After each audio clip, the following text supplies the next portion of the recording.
Good morning, everybody. It's your DCE Intern Harry Grimes joining you this morning, and thank you for taking a moment out of your day for this little devotional we're going to have right now. And happy Thursday of Holy Week. That's traditionally known as Maundy Thursday, and we celebrate this day for a lot of reasons. This is the day that we got our instruction for the Lord's Supper, which we get to celebrate every single Sunday at Holy Cross, and tonight is usually a very special night for our 8th grade confirmands as they get to take First Communion, but of course in extreme circumstances, we'll get to practice that at a different time when it's safe for all of us. And as much as I would love to be able to share in the Lord's Supper with all of you, we have a lot of guidelines to follow with social distancing, not touching our face, and all of those. And those are incredibly important, and I want to stress, please do continue to follow those. So what I want to do is focus on maybe a story from the Thursday of Holy Week that's not as well known. And this is when Jesus washes his disciples' feet. And perhaps you've heard this. And when you think about it, well, why would Jesus be washing their feet? So back in Jesus' day, they didn't have socks and shoes to protect their feet. They wore sandals all the time. They didn't have cars to drive everywhere, so they walked. And imagine walking all day in a sandy, dusty desert. And then finally comes dinner time, your feet were probably pretty stinky and pretty dirty.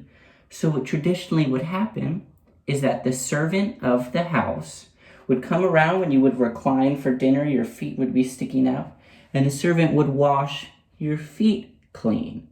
And it was a great humble act to show that you cared for one another.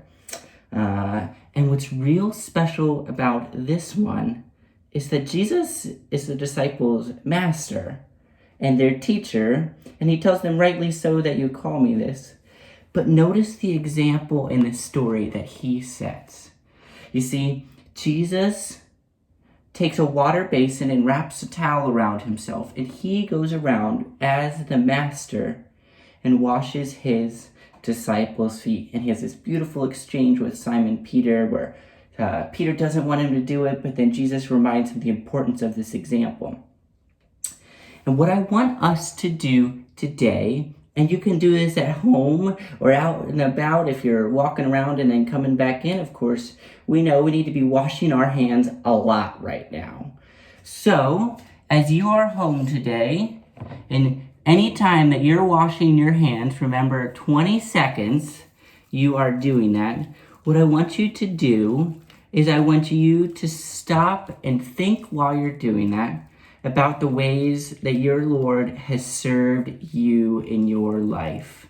And maybe he has not physically washed your feet, but I know that he has been a servant leader for you, and especially for me as well, in ways that he has set an example on how to love others and to have that same grace for others. So while you're washing your hands, maybe you're usually saying the Lord's Prayer, I don't know how much time, but today I'd stress, think of those ways that Jesus has served in your life and set that example for you. We'll wash them up. And look at that, you got clean, safe hands then. And while you're doing that, I'm going to read a passage from this famous account in John 13. This is right after Jesus has washed his disciples' feet. He says this, "Now that I, your Lord and teacher, have washed your feet," think about that, for you, "you also should wash one another's feet. I have set an example that you should do as I have done."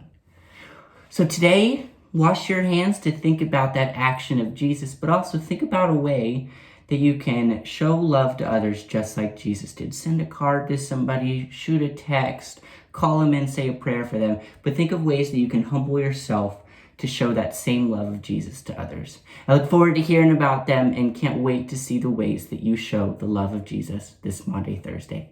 Thanks so much for joining me, everybody. God bless.